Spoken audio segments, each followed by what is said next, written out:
Well, thanks so much for having me today. I'm Susan Morgan Taylor. I'm a somatic sex therapist and relationship coach for couples.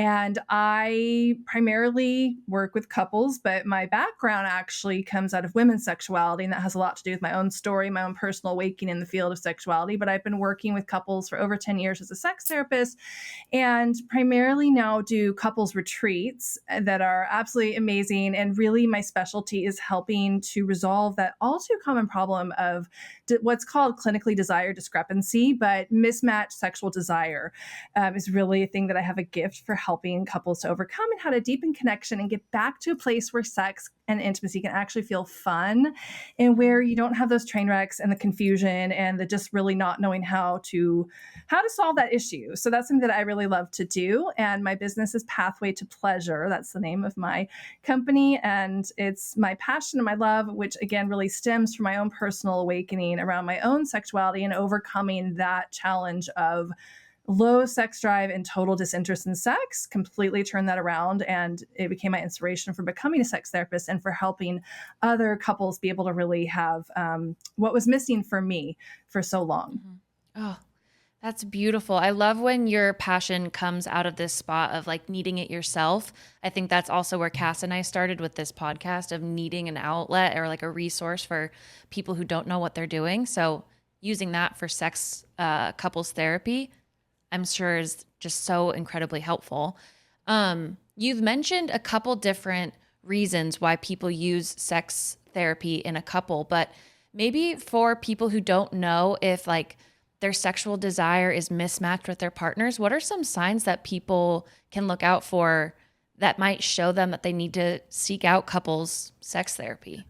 Yeah, I would say, I mean, I think most of the time, most people who seek out my services already know that there's a problem because they're not Mm. having sex or one partner's wanting it way more than the other. And it's really, that really causes a big problem in the relationship. So I think if you're not having sex, I think that if it's a problem, sometimes for some people, that's not a problem. But for people that I work with, that is a main problem. It's a main driver of why people reach out for help. So I think that happens.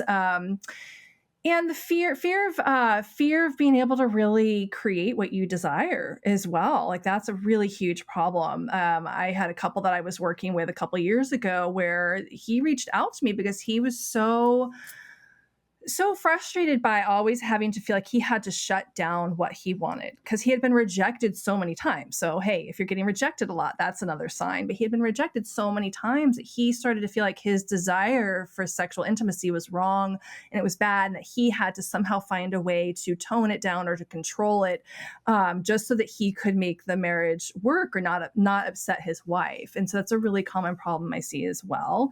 So I think if that's happening, that's definitely a sign that there's a problem because we shouldn't have to. We want to be able to be in a relationship where we're able to celebrate our desires. It's not a demand that your partner has to act on them or fulfill them, but we want to be in a place where our desires have space to live and where they can actually be celebrated and where we're not ashamed of them. Mhm. Yeah. In the name of destigmatizing and taking away shame from having these kinds of problems, what other common problems are you seeing that people might feel like, oh, like that's just me and my relationship? Yeah. Yeah.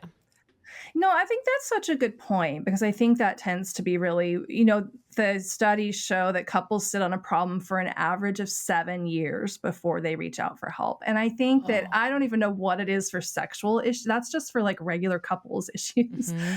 And what that might be for sexual issues, it might even be worse than that or longer than that. And it is because there's so much shame and stigma. And we think that, I'm the only one experiencing this, or I shouldn't be. Like, I should have this part of my Hmm. relationship figured out. Like, everything else is great. Then why can't I figure this part out? So it's really an issue that tends to be hidden. And your question was that there was actually a question attached that I kind of got off on a tangent there, but it's common that people are ashamed they don't reach out. But your question, can you repeat that one more Yeah, time so I can just answer correctly? other common issues that you're seeing among couples. in regards to Yeah, well, sex? sure. So we talk about like so the shutdown of expressing desire, but a really common problem that I see, and this tends to be more common with women in general, is just having not even being connected at all. Like not even like really freezing like a deer in the headlights when her partner says like, well, what do you want? How do you want me to touch you? Like, what can I do to get you interested? And just not knowing. I think so that's really a very common one. If we don't have that part figured out of being able to know how to really access desire, really how do we even know how to know what we want?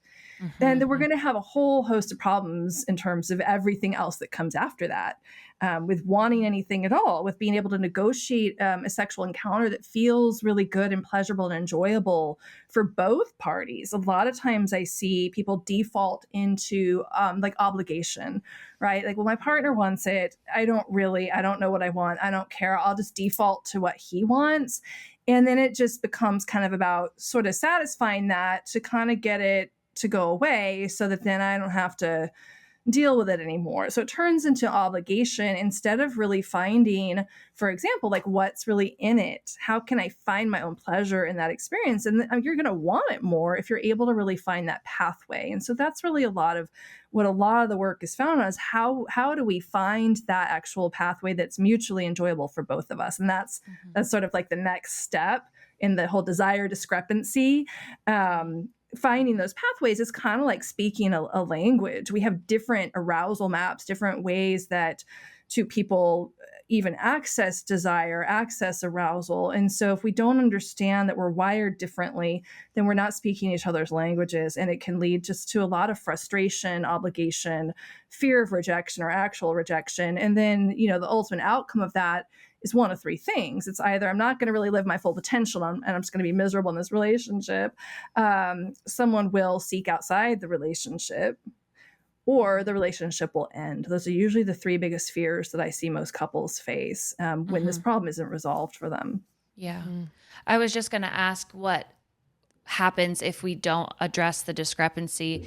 And could we dive in a little bit more to what you just said about obligation?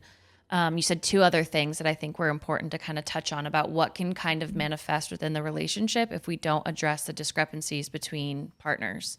Yeah.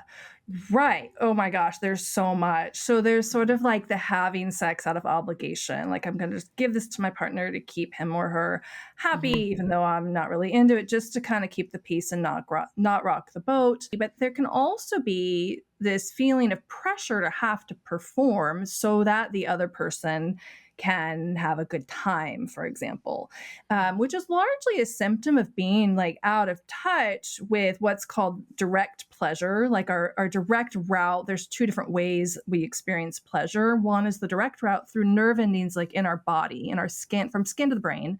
And the other one is indirect, where it's like seeing somebody else having a good time or seeing someone in pleasure then gives me pleasure. It's indirect. And we have access ideally to both. But what can happen a lot of times when there's this desire discrepancy is there becomes an over focus on this indirect form of pleasure where one partner is really dependent on the other person having a good time or producing a result or having a certain experience to the extent that they can't really have a good time unless they get that from the other person.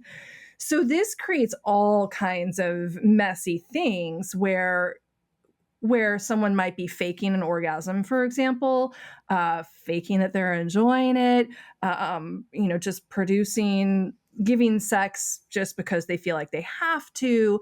And then on the other side of it, there can be a lot of pressure where those desires actually put on the other person, right? One person might want a certain experience, but they put it on the other to have to produce it for them. So there's a lot of lack of clarity. So there really can be just a lot of I call it like train wrecks that happen when we don't know. And what's really happening is when we don't know who is this moment happening for. This is one of those questions that I think every couple should know the answer to if they're having problems in this area. And I see it show up a lot with oral sex, for example.